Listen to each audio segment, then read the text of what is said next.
할렐루야. 우리 하나님의 크신 은혜가 함께 하시기를 주의 이름으로 축복합니다. 다시 한번 인사하시죠. 주의 이름으로 사랑합니다. 내일 모레가 추석인데 추석 인사할까요? 즐거운 명절 대표 한번 인사하겠습니다. 우리 엊그제부터 추석 명절 주간이 시작이 돼서 도로가 막히고 사람들이, 우리 교회도 벌써 이제 추석 세러 가시는 분 계신데요. 명절 기간 동안에도 하나님의 은혜를 다시 한번 기억하고 그 은혜 가운데 거하는 저 여러분이 되었으면 좋겠습니다. 여러분, 명절날 특별히 이제 추석하면 제일 먼저 머릿속에 무슨 생각이 드시나요? 추석. 가장 먼저 그냥 내가 의지적으로 생각하기 전에 먼저 떠오르는 생각. 한숨부터 나오시는 거 혹시 아니신가요? 또 명절이. 명절 때 우리가 이제 머릿속에서 나도 모르게 되어지는 그런 생각들, 가만히 이제 연관지어서 아마 네이버나 이런 데다가 연관 검색어로 명절 딱 치면 거기 관련된 그런 단어들을 아마 이렇게 거기다 이제 찾아줄 것 같은데요. 명절, 제일 먼저는 명절과 연관돼서 고향 아니겠어요? 또 감사, 또 명절하면 부모, 가족, 또 송편, 교통체증, 여러 가지로 이제 생각을 할 수 있을 것 같아요. 한 번 더 여쭙죠. 명절날이 즐거운가요? 아니면 괴로우신가요? 사람마다 다르시겠죠. 명절하면 즐거워요? 괴로워요? 근데 아직까지 뭐 괴로운 명절 이렇게 하는 단어는 못 본 것 같아요. 즐거운 명절 이렇게 하면서 이렇게 하는데, 실제로 즐겁기도 하지만 괴롭기도 한 것이 사실이잖아요. 우리가 명절을 통해서 다시 한번 가족을 생각하고 고향을 생각하고 다시 한번 은혜를 생각하고 감사하는 마음을 가지는 것, 이게 명절의 사실은 참된 의미겠죠. 우리나라 이제 명절하면 추석과 설날이 가장 큰 명절인데, 성경 안에도 보면 명절이라고 하는 말보다도 오히려 이제 절기라고 하는 말을 하는데 똑같이 명절이라는 그런 의미입니다.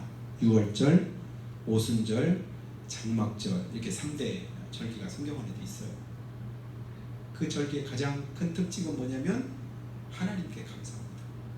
하나님의 은혜를 생각하고 그 은혜 속에서 살아온 삶에 대해서 하나님 앞에 감사로 영광 돌리는 게 그게 명절이죠. 우리나라 명절도 의미는 크게 다르지 않습니다. 다만 대상이 다를 뿐이죠. 조상들의 은덕과 은혜를 생각하고, 근데 우리는 그보다 더 나은 본질적인 하나님의 은혜에 감사하고, 이게 믿음의 이제 고백 속에서 나오는 그 명절을 대하는 다른 자세인 줄 압니다. 그래서 오늘 특별히 이제 더 나은이라고 하는 단어를 특별히 한번 여러분이 생각하면 좋겠는데요. 그러니까 똑같은 어떤 상황인데도 더 나은 것이 무엇인가? 똑같은 마음인데도 더 나은 마음이 뭘까? 똑같은 믿음을 가지고 행하는데도 더 나은 믿음이 뭘까? 상황이 바뀌는 것은 쉽지 않잖아요. 그런데 그 상황을 대하는 우리의 마음 자세는 얼마든지 마음만 고쳐먹으면 바뀔 수 있고 달라질 수 있습니다. 지금 감사하다가도 원망으로 바뀔 수도 있고요. 지금 불평하고 원망하다가도 금방 또 감사하는 마음으로 바꿀 수도 있습니다. 마음을 쉽게 내가 먹으면 얼마든지 바꿀 수도 있는 것이죠. 할 수만 있는 대로 더 나은 편을 택하시는 여러분이 되었으면 좋겠습니다. 예수님께서 자기 집 잔치에 왔을 때 마르다가 언니고 마리아가 동생이에요. 마르다가 분주합니다. 예수님 오셨으니까 뭐 여러 가지로 맛있는 음식도 준비하고 또 이제 손님 접대하려고 이것저것 이제 막 하다 보니까 마음이 분주하고 손이 바쁩니다. 한참을 그냥 땀을 흘려가면서 애를 쓰다가 봤더니 자기 동생은 언니가 하는 일을 거들기는커녕 뭐하고 있어요? 예수님 발꿈치 그 밑에서 그냥 예수님한테 가만히 있어 아무것도 안 하고 있는 거예요. 그래서 예수님께 가서 이 마르다가 말합니다. 예수님, 동생이 마리아한테도 좀 일 좀 하라고, 저 좀 도와주라고 좀 시켜주세요. 그때 예수님께서 뭐라고 하셨죠? 가만두어라. 가만두어라. 저가 더 좋은 편을 택하였도다. 가만두어라. 사람들은 내가 뭔가를 열심히 하고 애를 쓰고 나만 수고하는 줄 알고 나만 열심을 내는 줄 알아요. 모든 사람들이 다 바알 앞에 무릎 꿇고 하나님을 배교하고 다 떠나고 어려운 시대 상황 속에서 다들 대면보다 비대면을 선택하고 믿음 다 떠나서 오직 홀로 나만 남았습니다.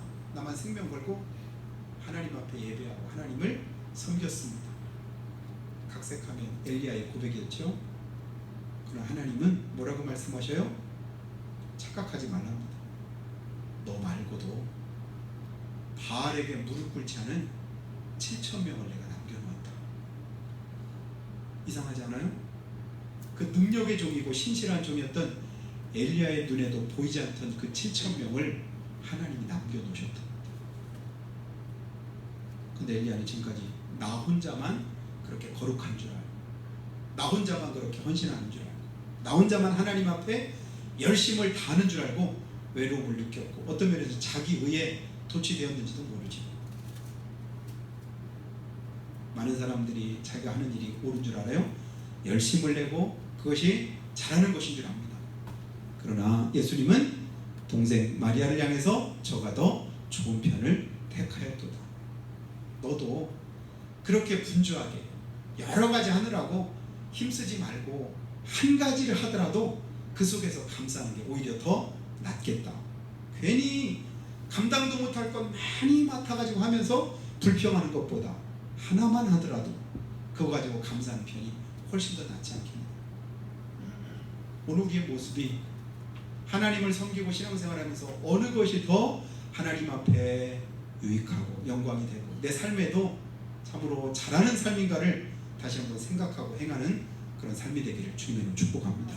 오늘 히브리서는 11장 말씀, 여러분 눈 감아도 웬만큼 그 내용들이 머릿속에 들으려고 생각이 됩니다. 히브리서 11장을 무슨 장이라고 해요? 믿음장이라고 하잖아요. 거기에 보니까 믿음으로 살았던 수많은 사람들의 이름을 거기다가 다 기록을 해놨습니다. 어떤 사람들은 믿음 때문에 자기 삶을 다, 우리가 볼 때는 육신적으로는 모든 걸 다 포기했고 자기의 육신의 안일함을 다 그냥 그가 이제 누리지 못하고 고난당하고 고통당하고 쫓기고 그러다가 결국은 죽임도 당하고, 근데 그 모든 삶이 하나님께서 성경에다 기록하기는 헛된 삶이 아니라 복된 삶으로 기록을 해놓고 있습니다. 그들은 다 믿음을 따라서 살았다고 성경이 말씀합니다. 뭘 따라 살았다고요? 믿음 따라 살았다. 이유가 뭘까요? 더 나은 본향을 사모하는 마음이 있었기 때문입니다. 믿음 따라 사는 이유가 뭐예요? 더 나은 것이 있다는 확신이 내 안에 있기 때문에 그래요. 우리가 이 땅을 살아가면서 육신적으로 힘들고 어렵고 손해보고 내가 원치 않는 어떤 일들도 해야 되는 그 이유, 무엇 때문이라고요? 더 나은 것이 있음을 우리가 믿기 때문에. 그 더 나은 것이 뭐예요? 장차 우리가 영원토록 거하게 될 하늘나라의 천국인 줄 믿습니다. 그걸 오늘 성경에서는 본향이라고 이렇게 이름을 붙여놨습니다. 본향이 뭐죠? 본래 내가 거하야 되는 것, 본래 내가 가야 될 그 고향을 본향, 고향보다 좀 더 강조해서 그렇게 이제 말할 때 본향이라고, 본래 내 고향이 거기야. 근데 여러분 지금 이제 여러 대권 주자들이 전국을 순회하면서 이곳저곳 다 방문을 합니다. 저는요 어떤 연고만 있으면 그거 갖다 붙이면서 거기다 얘기해요. 저는 경상도에 이곳 포항이 뭐 사위입니다. 충청도에 무슨 뭡니다. 하여튼 뭐 갖다 붙일 만한 건 어떻게 다. 근데 그 사람의 진짜 본향은 한 군데지. 우리가 영원토록 살게 될, 거하게 될 그 본향이 하늘나라 천국임을 믿는 분만 한번 아멘 해보실까요? 아멘. 아멘입니까? 내가 진짜 영원토록 살아야 될 그곳, 그 삶을 위해서 여러분 준비하는 기간이 육신을 입고 살아가는 이 땅인 것을 우리가 잊어버리면 안 됩니다. 그걸 내가 잊어버릴 때는 계속해서 지금 상황에만 우리가 매여서 더 나은 것을 우리가 쫓아 사는 삶이 아니라 더 낫지 못한 삶을 우리가 쫓아갈 때가 많이 있는 것을 우리는 보게 됩니다. 더 나은 본향, 그곳을 향해서 나아가는 삶이 지혜로운 삶이고 복된 삶임을 성경은 우리에게 가르쳐 줍니다. 여러분, 명절날 우리가 이제 기뻐하고 즐거워하고 하던 그런 이유는 나이에 따라서 굉장히 달라지고 시대 상황에 따라서 달라지잖아요. 근데 본래 의미 자체는 근데 변하거나 바뀌지 않습니다. 고향 명절 좋았던 때는, 가만히 보니까 진짜 좋았던 때는 제가 가만히 생각해 보니까 어릴 때였던 것 같아요. 어릴 때 명절, 그날만 되면 그래도 고깃국 먹을 수 있다, 쌀밥 먹을 수 있다, 새 신발 또 새 옷을 입을 수 있다, 그런 기대감이 있었거든요. 평소보다는 훨씬 더 나은 그런 이제 혜택을, 또 좋은 삶을 내가 누릴 수 있기 때문에. 특히나 이제 가을 같은 때는 이제 과일들이 막 떨어지잖아요. 요즘에는 남의 과일 밑에 가면 밤이든 호두든 이렇게 죽을 수 없는데, 저희 고향에서 저희 어릴 때만 해도요, 남의 것이라도 내가 따지만 않으면 떨어진 거 줍는 거는 그게 이렇게 문제가 안 됐었습니다. 남의 거라도 떨어져 주워갈 때는 뭐라고 하진 않았어요. 가을 되면 하는 일이 뭐냐면 호두 줍고 밤 줍고, 그리고 주워서 모았다가 장날 되면 엄마가 장에 가서 팔아가지고는 그것까지 뭐예요? 모았다가 신발도 사주고 그 다음에 옷도 사가지고 뒀다가 그 입는 날이 언제냐면 그때 명절날 그렇게 입었었습니다. 그래서 명절에 대한 기대감이 굉장히 있었는데, 오늘날에는 크게 아쉬움이 사실 없어요. 새 옷을 입었는지 헌 옷을 입었는지 구분이 잘 가지도 않아요. 그죠? 우리 어릴 때는 옷이 얼마 안 되니까 헌 옷과 새 옷이 크게 구분이 됐는데, 오늘날은 너무 흔하다 보니까 헌 옷도 새 옷 같고 새 옷도 그냥 새 옷 같고 별 차이가 없는 그런 삶을 우리가 살아갑니다. 그런 가운데도 우리가 다시 한번 기억할 건 뭐냐면, 더 나은 것, 육신의 것보다 영혼의 것에 여러분이 관심을 더 기울이시기를 주님의 축복합니다. 평소 살아갈 때는 잘 모른다 할지라도 이 시간 예배드리는 시간만큼이라도 영적인 일을 다시 한번 내가 생각하고 거기에 더욱더 내 마음을 새롭게 할 수 있는 그런 시간을 가져야 그나마도 육신에만 사로잡혀 살아가는 그런 일주일 동안의 삶 가운데서 하나님의 은혜를 잊어버리지 않겠지요. 성경 안에도 보니까요, 라오디게아 교회를 향해서 요한계시록 3장 18절 보니까 하나님 뭐라고 하냐면, 흰옷을 사서 입어 벌거벗은 수치를 보이지 않게 하랍니다. 그러니까 내가 볼 때는 내가 벌거벗었는지 어쨌는지, 벌거벗은 임금님 있잖아요. 그러니까 다른 사람들은 다 아는데 본인만 모를 때 그때 뭐라고 하냐면 벌거벗은 임금님. 다들 힘들고 어렵다는데 괜찮답니다. 다들 못 살겠다고 망하겠다고 이러는데도 점점 좋아지고 있답니다. 집 문제 이제 다 웬만큼 해결되고 소득이 굉장히 올라가고 이제 살기 좋은 그런 세상이 됐고 뭐가 됐고, 딴 세상 얘기하는 것 같은 그런 얘기할 때 일반인들 뭐래요? 혹시 벌거벗은 임금님 아닌가? 왜냐면 진실을 말해주지 않으니까. 근데 내 자신의 영적인 상태를 모르는 라오디게아 성도들을 향해서 하나님 뭐라고 하냐면, 흰옷을 사서 입어서 벌거벗은 수치를 뭐하라고요? 보이지 않게 해라. 에베소서 4장 22절과 24절까지 말씀에도요, 너희는 유혹의 욕심을 따라 썩어져가는 구습을 쫓는 옛사람을 벗어버리고 오직 심령으로 새롭게 되어 하나님을 따라 진리의 거룩함으로 지으심을 받은 새 사람을 입으라. 더 나은 것을 입어라. 명절날 새 옷 입고 새 신발 신고 이게 다가 아니라 진짜 심령으로 새롭게, 영적인 부분을 새롭게 해라, 이런 말씀이에요. 이사야서 61장 10절 보니까, 내가 여호와로 인하여 크게 기뻐하며 내 영혼이 나의 하나님으로 인하여 즐거워하리니 이는 그가 구원의 옷으로 내게 임하시며. 하나님께서 구원의 옷을 내게 입히시고 의의 겉옷으로 내게 더하심이 신랑이 사모를 쓰며 신부가 자기 보물로 단장함과 같게 하였도다. 신랑 신부가 단장하듯이 하나님께서 우리를 하나님 나라에 예수님의 신부로 단장시켜 주시더라. 주님의 날은 어느 날이에요? 그렇게 새롭게 단장하고 또다시 세상 가운데 나가서 세상과 싸우고 죄와 싸워서 이길 힘을 비추가는 그런 날이 주님의 날인 줄 믿습니다. 이 시간 새 옷을 입고 의로 옷을 입고 영적으로 새롭게 되어서, 그래서 죄 많은 세상 가운데 우리가 나아가서 싸울 때 그 세상을 대할 때 우리가 힘있게 대할 수가 있는 것이지. 죄 많은 이 세상은 내 집안이네, 내 모든 보화는 저 하늘에 있네, 저 천국문을 열고 나를 부르네, 나는 이 세상에 정들 수 없도다. 여러분 이 찬송 한두 번은 다 불러보셨죠?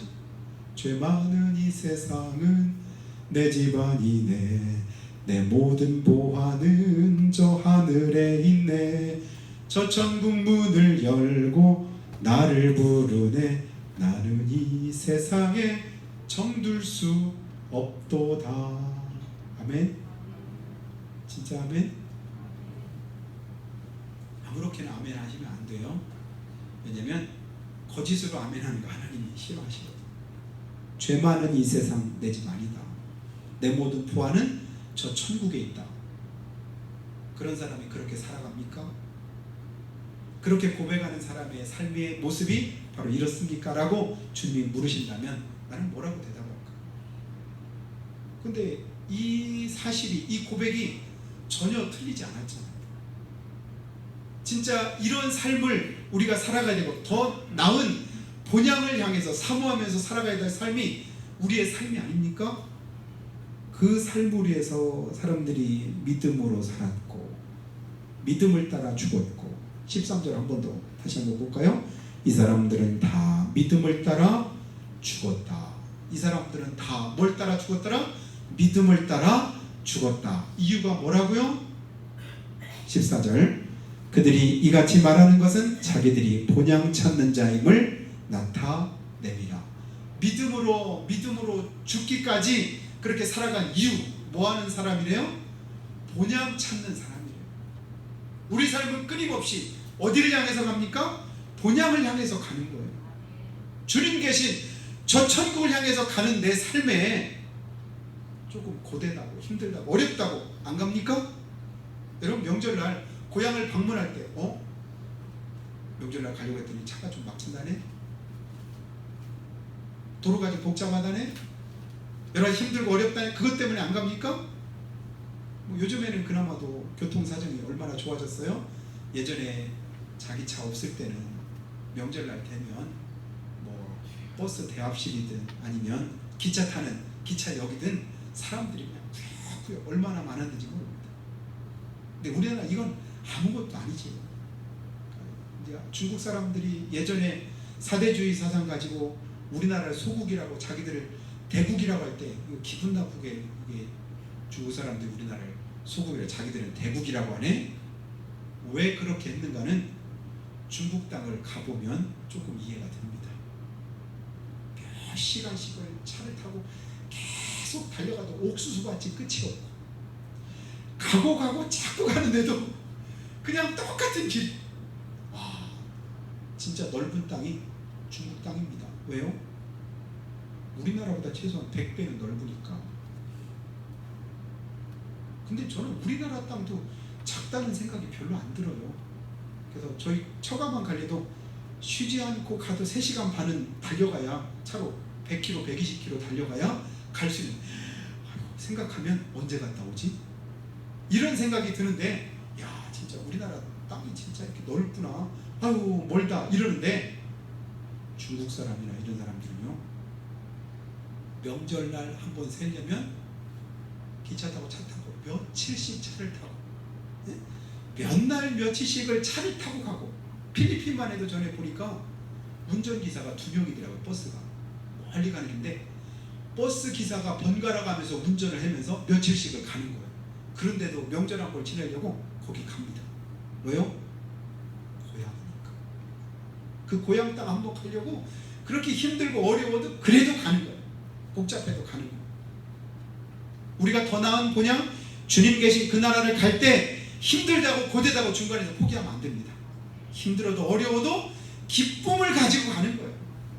왜냐하면 기대감이 있잖아요. 그곳에 가면 부모님 계시고 가족들이 있고 형제들이 있고 함께 누릴 은혜가 있잖아요. 영적으로도 주님 계신 그곳, 내게 잘했다고 칭찬하시고 내 삶을 보상해 주신 그곳, 상 주실 우리 주님이 어디 계셔요? 저 본향에 계십니다. 그런데 그냥 아무런 상급을 받을 만한 것도 없이 빈털터리로 그냥 부끄러운 모습으로 벌거벗은 채로 주님 앞에 가게 된다면 얼마나 부끄러울까. 그래서 우리의 이 땅에서 삶은 본향에 가기 위한 준비하는 그런 삶이 되어야 될 줄로 믿습니다. 며칠 전에 우리 조영기 목사님께서 이제 소천하셨는데요. 장례 치르는 모습 여러분 보셨나요? 그분이 이 땅에서 60여 년 동안 이루신 그 영적인 그런 일들이 얼마나 대단한지 모릅니다. 미친 그런 영향력이 세계적으로도 굉장하지 않습니까? 굉장히 부럽더라고요. 저렇게 살다가 주님 앞에 갈 때 얼마나 복될까. 저는 참 모든 사람들이 그분의 그냥 하늘나라 가는 것에 대한 그런 안타까움을 우리가 가지기도 한데 그 당사자는 주님 앞에 가서 얼마나 기쁘고 즐겁겠는가. 그 목사님께서 작년 7월인가 마지막 주일날 설교하셨던 그 모습을 영상으로 제가 한번 봤습니다. 몸이 이제 그러니까 연로하셔가지고 그렇게 이제 몸이 그냥 가누기도 어려운데 고개도 이렇게 제대로 못 넣어요. 그러니까 고개를 이렇게 숙인 채로 그냥 노쇠한 그 모습 가지고 이 자세로 하나님이 살아계십니다. 믿음으로 사는 게 얼마나 중요한지 모릅니다. 소리도 잘 안 들리죠. 그동안 평생 동안의 자기 삶을 그렇게 육신적으로는 연약하고 그런데도 성도들은 그 말씀을 듣고 싶은 거예요. 평생 동안 그분이 살아온 믿음의 삶의 그 고백을 잘 안 들려도 그게 은혜로, 여러분 힘있게 목소리 크게 하고 우렁차게 하고 그런다고 은혜가 되나요? 그 삶 속에서 되어지는 그 고백의 그 삶에 그 녹아져 있는 그 말씀이 귀를 간신히 기울여 들릴 정도가 돼도 그게 은혜가 되고, 그 은혜가 되는 삶이 천국을 다시 한번 내 삶 속에서 소망하도록 만드니까 그 설교를 듣고 싶어서 몸이 불편하셔도 힘드셔도 그래도 그 말씀을 좀 들려주세요. 제가 오늘 아침에 우리 종교한 장로님께 이제 어떤 목사님에 대해서 말씀을 했는데요. 85세 되시는 목사님이신데 한 2주 전에 국민일보에다가 전면에다가 광고를 내셨더라고요. 그 목사님의 그 교인들에게 하는 글하고 교인들이 또 목사님께 드리는 글하고, 그 목사님은 뭐냐면 호소문, 교인들한테 호소하는 거예요. 제발 나 좀 놔줘라.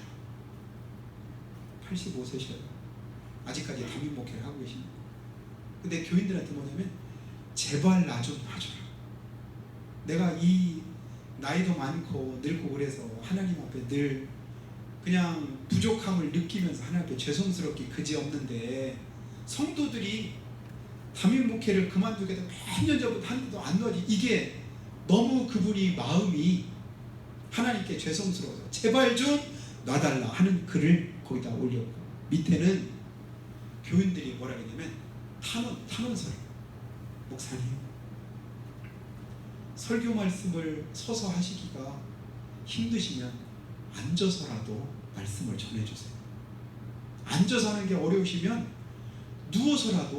누워서라도 생명의 말씀을 좀 들려주세요. 야, 요즘 세상에 그런 교회가 있대요. 물러가라 그만둬라. 안 그만두니까 서로 싸우고 찢고 교회가 갈라지고 이런 시대 아닙니까? 그런데 성도와 목회자의 관계가 어떠냐면 목사님은 제발 그만두고 진짜 열심히 잘할 수 있는 다음 후임자 세워가지고 하면 좋겠다. 근데 교인들은 목사님같이 생명의 말씀을 들려줄 후임자가 누가 어떻게 될지 압니까? 목사님이 하여튼 계시는 동안에 힘들면 누워서라도 그 말씀을 들려주세요.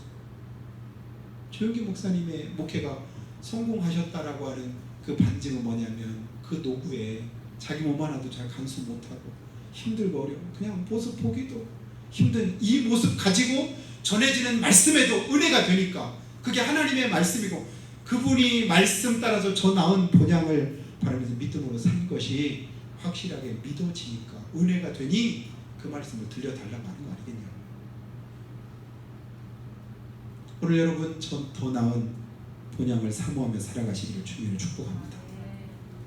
시편 121편 1절에 내가 산을 향하여 눈을 들리라. 나의 도움이 어디서 올까? 나의 도움이 천지를 지으신 여호와에게서로다.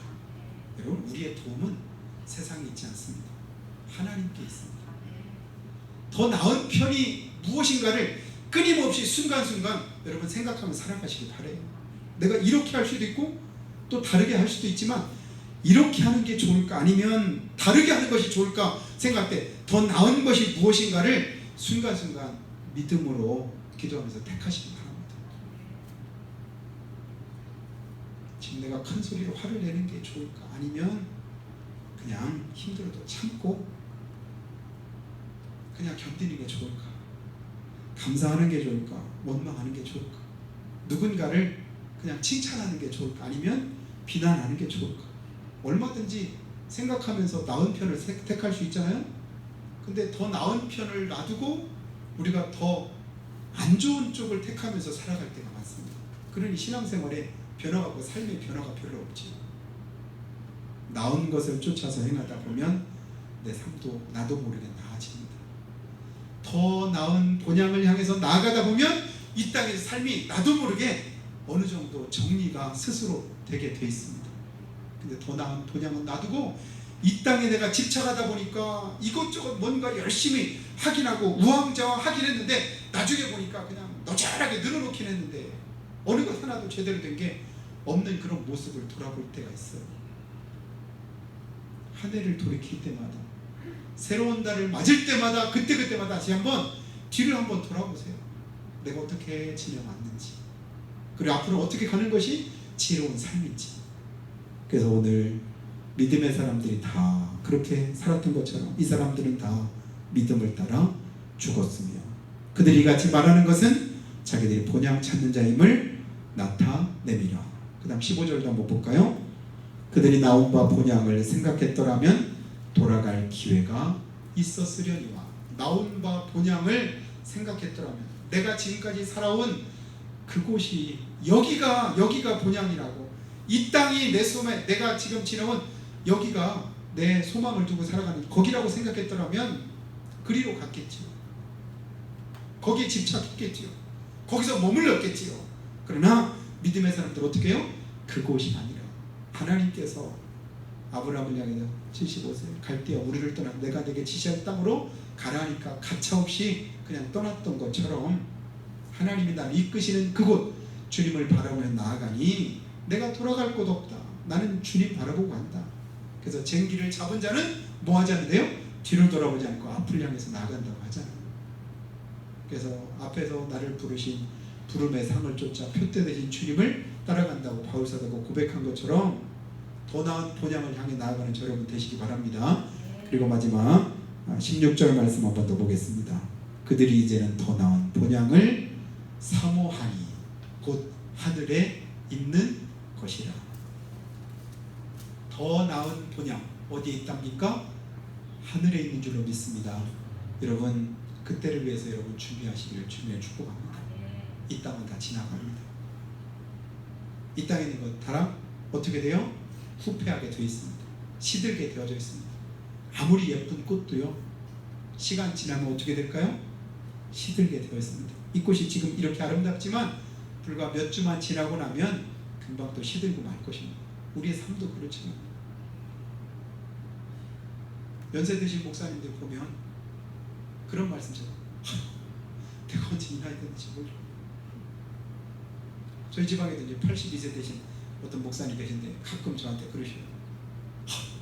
내가 언제 이 나이 먹었는지 모르겠어. 저도 그런데 50대밖에 안 된 저도 그런데 뭐 말할 것이 뭐 있겠습니까? 저도 벌써 그런 게 느껴지는데 언제 그랬는지 모르겠어 싶을 정도로 빠르게 지나가는 것이 이 땅에서 삶일진데, 그런데 천국은 영원한 것을 여러분 믿으시나요? 영원한 삶이 그곳에 예비된 것을 믿으시나요? 하나님께서 마지막 심지어 끝부분에 그들을 위하여 한 성을 예비하셨느니라. 그 성이 어딜까요? 새 예루살렘 천국인 줄로 믿습니다. 하나님이 우리를 위해서 영원한 그곳 더 나은 곳을 예비하셨다. 그래서 지금 힘들고 어려워도 고난이 돼도 핍박이 와도 길이 좁고 협착해도 하나님 뭐라고 하셔요? 그래도 그 길을 포기하지 말라고 하십니다. 여러분 절대 믿음의 길을 포기하지 마시기를 축복합니다. 그래야 더 나은 삶을, 더 나은 은혜를 우리가 누리게 됩니다. 그때 그날을 생각하면서 디모데후서 4장에서 사도 바울이 고백했던 것처럼 이제 나를 위해서 의의 면류관이 예비된 그 기대 부푼 그런 우리의 죽음을 준비할 수 있는 여러분의 축복된 삶 되시기를 예수님의 이름으로 축원합니다. 우리 한번 기도할 때요. 하나님, 오늘 또다시 우리의 연약함과 부족함을 가지고 하나님 앞에 엎드립니다. 명절 주간을 맞아서 고향을 떠올리고 그 고향은 우리의 육신적인 고향뿐만 아니라 반드시 돌아갈 영혼의 고향이 있음도 함께 우리가 생각하는 그런 주간이 되어야 될 줄로 믿습니다. 육신이 떠나온 고향이 아니라 더 나은 본향, 바로 하늘나라 천국인 줄로 믿습니다. 새 예루살렘을 주님께서 이와 같이 우리에게 준비하시고 우리를 기다리고 계실진데 그 본향을 바라보고 믿음으로 죽기까지 헌신하고 충성했던 그런 많은 분들의 이야기가 히브리서 11장에 기록되어 있는 것을 봅니다. 우리 삶도 그렇게 되기를 원합니다. 외국인과 나그네로 이 땅을 살아가기를 하나님께서 원하시고 타향살이는 당연히 힘들고 어렵지만 그러나 본향에 가면 쉼이 있고 평안함이 있고 은혜가 있는 것처럼 우리가 주님 앞에 갈 때 영원히 누리게 될 축복과 은혜가 있는 줄 믿습니다. 이 땅에서는 좀 고되고 힘들고 어려워도 거기에 집착하지 말고 머물지 말고 주저앉지 말고 끝까지 주님 계신 그 나라를 향해서 나아갈 수 있는 믿음의 삶을 허락해 주시옵기를 한 목소리로 고백하며 기도하겠습니다. 살아계신 우리 아버지 하나님,